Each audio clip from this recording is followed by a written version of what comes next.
Watch here. Last evening, a document circulated on social media indicating that the president had appointed Girma Waki, an Ethiopian national, as the consultant stock advisor, as well as the acting chief executive officer of the Uganda Consultant advisor, as well as the chief executive officer of Uganda Airlines. Now, I hate to be the bearer of the bad news. It's not going to work out. It's going to fail.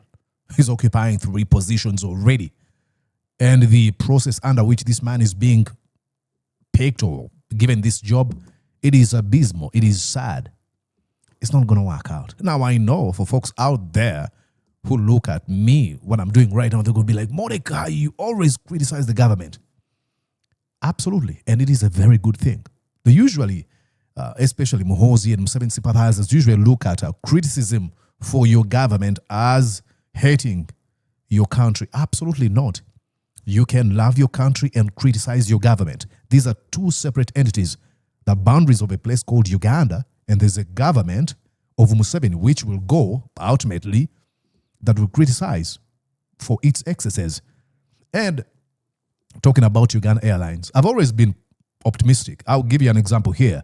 When I was at Entebbe Airport, and we were receiving Airbus A330-800neo, this is what I said about optimism. Only that you cannot see my smile in this mask. I blame it on COVID-19. But look at the beauty, the celebration of what is happening in the country, Uganda. We are receiving Airbus. To a pessimist, this is small. But to an optimist, knows how valuable this is. The joy, the celebration, the spirit, the Ugandan spirit that tells us that we dream despite of the challenges. We dream in hard times and we know the dreams will come true. And this is what is happening. We know we are going through some kind of challenges as a country, but it doesn't stop us from dreaming, celebrating who we are. It is called the Ugandan spirit. It is called the Ugandan love. It is called the Ugandan patriotism. And I am proud to be Ugandan. And I am still a patriot. Let me blow my own trumpet. I still believe in the Ugandan spirit. But I've been proven over and over again that these folks we have in power running our country cannot do the job. And like I said, the performance of the aircraft we had just purchased at that time, the Airbus A330-800neo, failed. I don't know how Kuwait, the ones in Kuwait are doing, but they failed. Roll the clip here. Uganda becomes the 2nd country or recipient of Airbus A330-800neo after Kuwait, and the market of this aircraft will depend on the performance of this aircraft in Uganda and Kuwait. Mordecai Morisa, NBS, live at 9. All right. I'm here to announce that, probably this aircraft didn't help at all. I was optimistic. I was very happy. And looks like I was just excited. Looks like it. Welcome to Mordecai Morisa Live. Let's look at the turmoil in Uganda Airlines right now.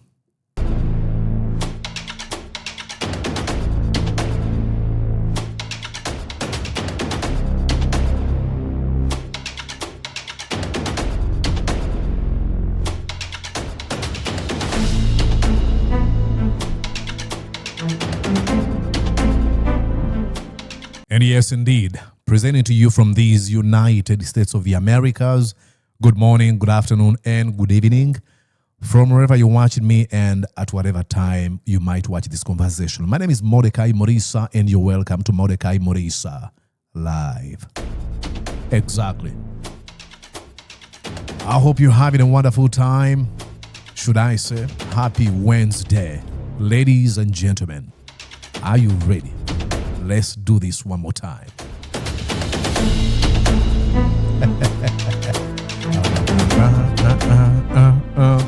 Special appreciations to all the Ugandans in Uganda and those outside of my country. Friends watching us from Zambia, Malawi, Zimbabwe, Nigeria, Ghana, Rwanda, Burundi, Kenya, South Africa, not down, but up in Canada. And many of you folks, if I've not mentioned your country, please just forgive me. But I say hello. Let me know where you're watching me from. Ladies and gentlemen, the turmoil and the complete decline of the Uganda Airlines is taking a new phase with Museveni. Probably sealing the death of this airline. He appointed a new guy. He didn't follow the required procedure to hire. I mean, I'm not surprised, but it doesn't take away the weight of this thing. Watch here. And in this conversation, I want to show you how Museveni, the overstaying in power can really cloud your way of thinking.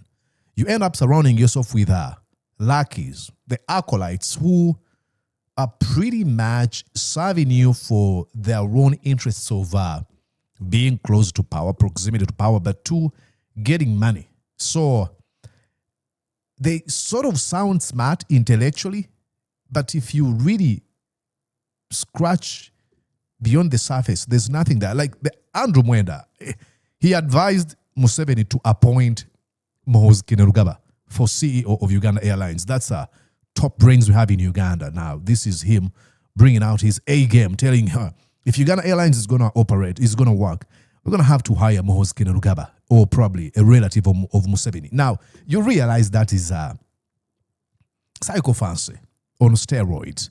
How do you even come to that conclusion? That in order to have a functioning airlines, we need to hire Museveni's son. I'll show you those words. But before that, let's go on and listen to this story where I will give my commentary. Since its return to the skies in August 2019, Uganda Airlines has been a financially troubled carrier, garnering losses every year. The matter got to a head last month, leading to the dismissal of the Chief Executive Officer, Jennifer Bamuturaki.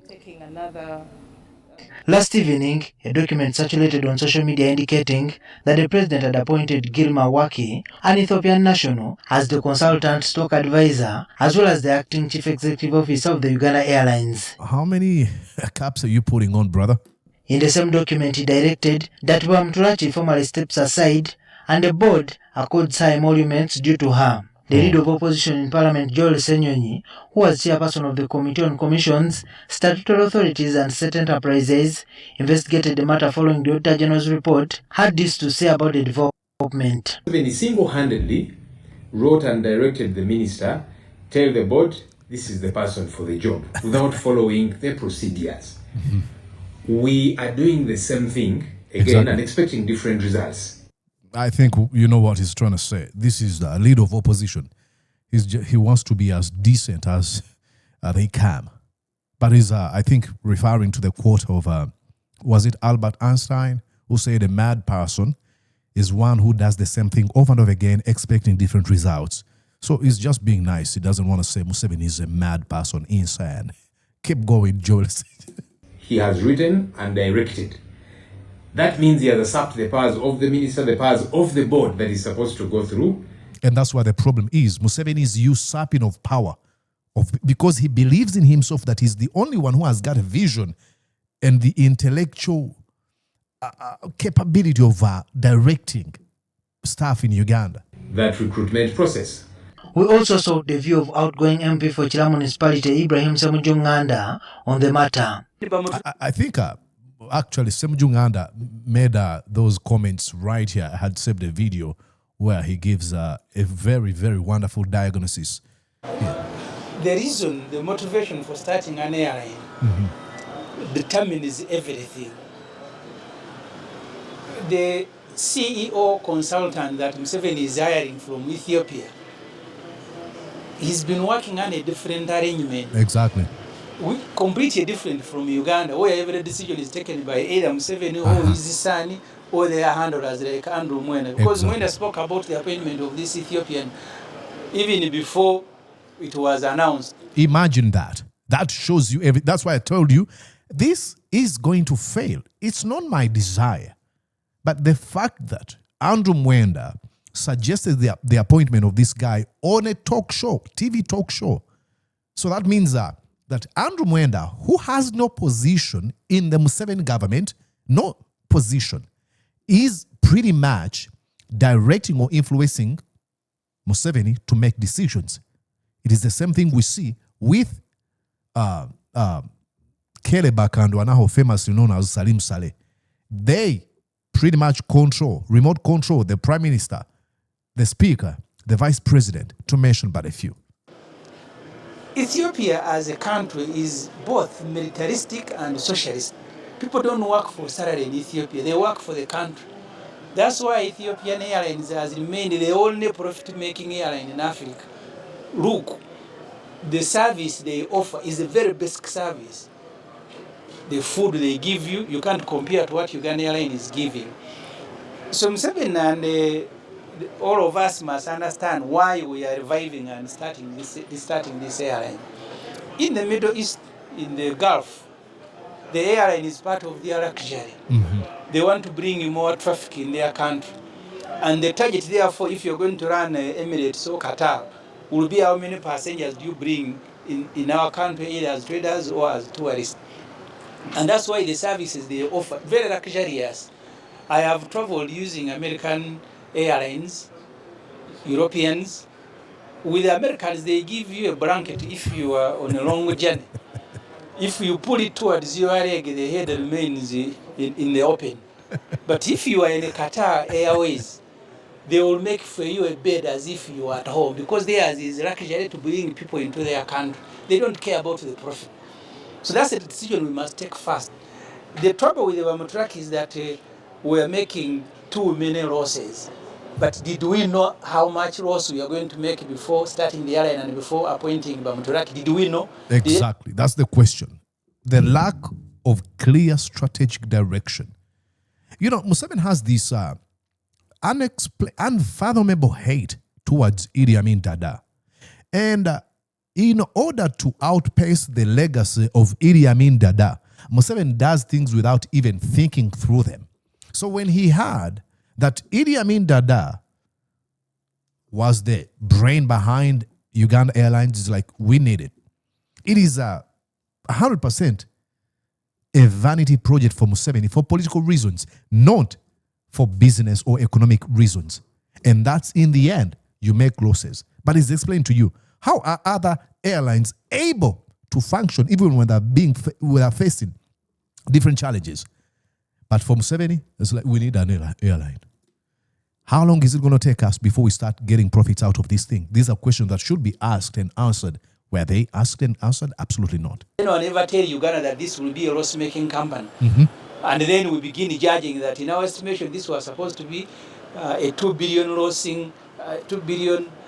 loss-making company every year. All those assessments needed to have been done. They were never done. Museveni just woke up like Idi Amin because he wanted to fly somewhere.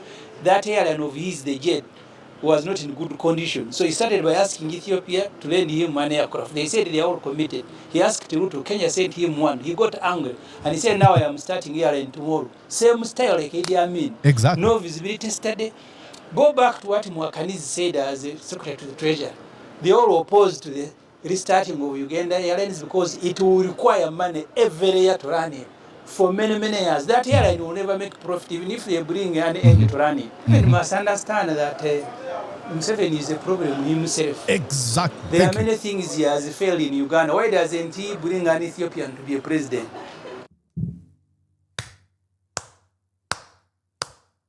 I need a microphone here when they make these kind of brilliant, comments. Just drop it. Museveni is a problem himself. And Uganda, that has faced so many, especially challenge of corruption across all sectors in Uganda, to see what we see in Uganda Airlines is not an exception. This has become the feature of the NRM government. And when they think that an idea of bringing an Ethiopian to manage Uganda Airlines is going to fix the problem, is akin to thinking, oh, we have mechanical issues with this aircraft. And for people to suggest, you know what, we need a new pilot in the cockpit. That doesn't fix a thing.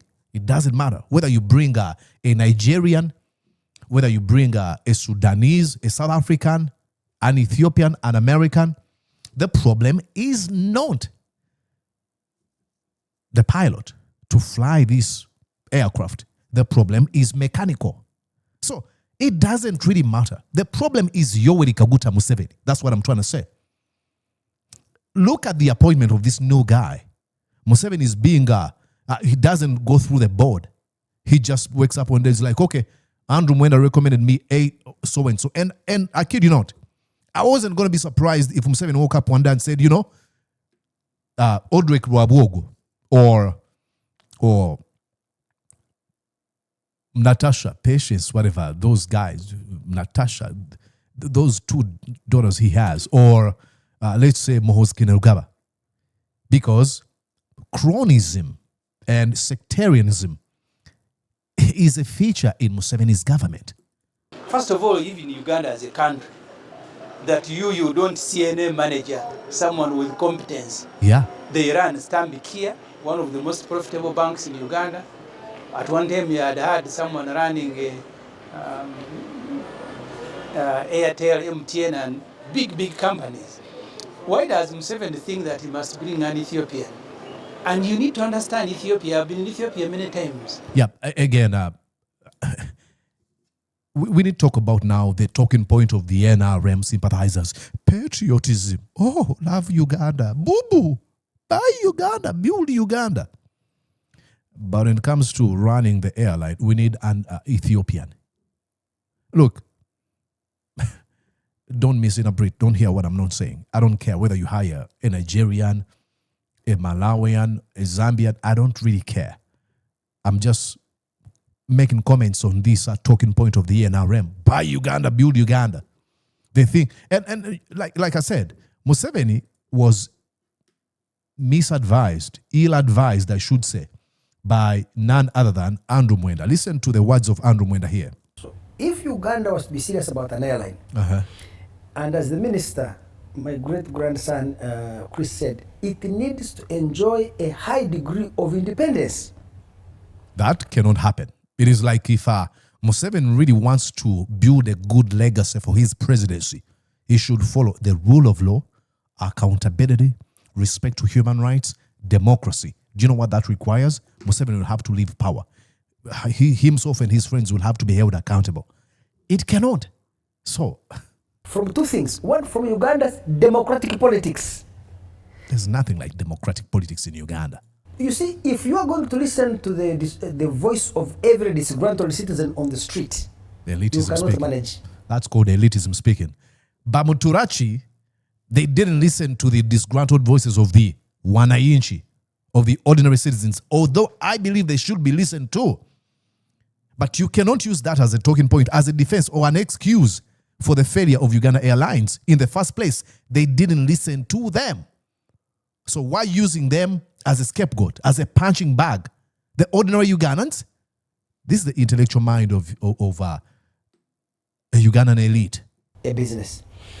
So you need to insulate a business like that from popular pressures. What does it mean? It is not true. Museveni says Muhoozi Kainerugaba is the CEO. Now, if Muhoozi is there, who will come and say, try to push him to do anything? So there the airline is, and unless he is incapable of running it, at least we know that no one can push him. Or maybe you get Edwin Karujiri, or Odrek Rwabwogo, or Natasha Karujiri. Listen to the mind of this man. Natasha Karujiri, Odrek Rwabwogo, Museveni's son-in-law, Muhoozi Kainerugaba. Listen. He's talking about competence and professionalism and stuff like that, but he says, okay, the best way to do that is by being practicing sectarianism and favoritism and cronyism. Bring your own friends and family to run this thing. There's an idea, and let me listen to how he ends explaining this logic here. I personally believe that those people who are his family members who can easily reach him. Everybody else, I can tell you, they will kick you around and you will be out. I'm sorry for pausing a billion times. I know it pisses you off. But listen to what he's trying to build in your mind. He's psychologically trying to imply to you that Museveni is this special brain that without him a country cannot function. What? That you need a CEO who can be in close contact with the president of a country. This is why we fail. Because if the vision you have for a specific institution or any project is a vision you have between you and the Museveni, then you do not have an idea of a country beyond yourselves. That means, in any case, Museveni left power. Let's say the airline was booming as a result of hiring Muhoozi Kainerugaba or Odrek Rwabuogo. If Museveni left power, it will go south. Because the vision bearers, whom we believe are so good, are not in power anymore. Who thinks like this? It is Andrew Mwenda. This is him wanting to, waving his hands to Museveni. See me, see how I'm carrying water for you. Who does this? So that is one. The other solution to manage it effectively is to hire white people. And you heard that right. Hire white people. Why? Very keen on this. I said it in the last show. Because I can tell you, if you went to the Emirates, the guy, the president of Emirates has resigned, has retired. The old man. What was his name? Wake. No. The president, you know, the CEO is the rule of Dubai, but the president of the airline was a white man from Britain. So he's trying to imply this is called internalized racism, where you hate yourself. You look at yourself as less. He believes that the ability to manage a business or a huge project like that of Uganda Airlines, it is about your DNA, your skin color. Do you remember this guy when he was screaming at the EU delegation in Gulu, asking them, why do you want us to tell us? Why do you want to tell us what to do with our country? It was during this interface that the EU ambassadors expressed serious concerns over the deteriorating human rights situation in Uganda and the growing misuse of social media by public officials. The delegation issued a firm caution, warning of grave consequences if such trends remain unaddressed. What we have tried to convey is we are worried about the reputational damage that this is causing in this country. And we would really, really like to see somebody, and not only Norbert Mao, speak out against this and say, sorry, this is a red line, you cannot cross it. But nobody does. And that is worrying.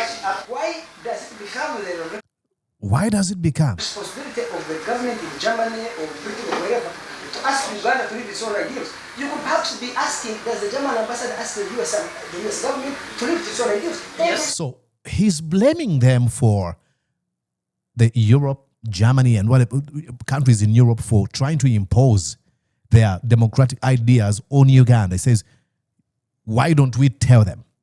Like, have you seen Andrew Mwenda suggesting that, probably should have a Ugandan CEO becoming CEO of American Airlines? He's able to use race only when it's convenient. When it was time for these people he believes are good managers at projects and leading institutions, when it was time for calling out Muhoozi Kainerugaba for his lawlessness and impunity, it was racism. It was these people from Europe wanting to tell us what to do. Now that the country is failing, he says, wait a second. Actually, a white man is the only man who can manage this thing.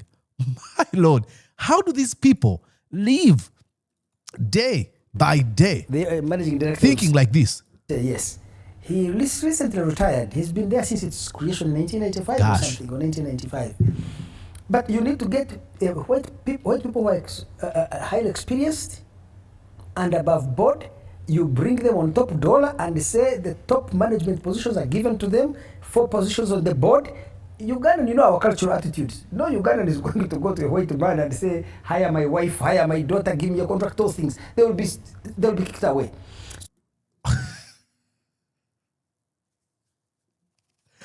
No Ugandan man will go to a white man and say, hire my daughter, hire my son, hire my friend. But here is me, Andrew Mwenda, who just said, hire my friend Muhoozi Kainerugaba to... I can't. Jeez, how do these people think these stupid ideas?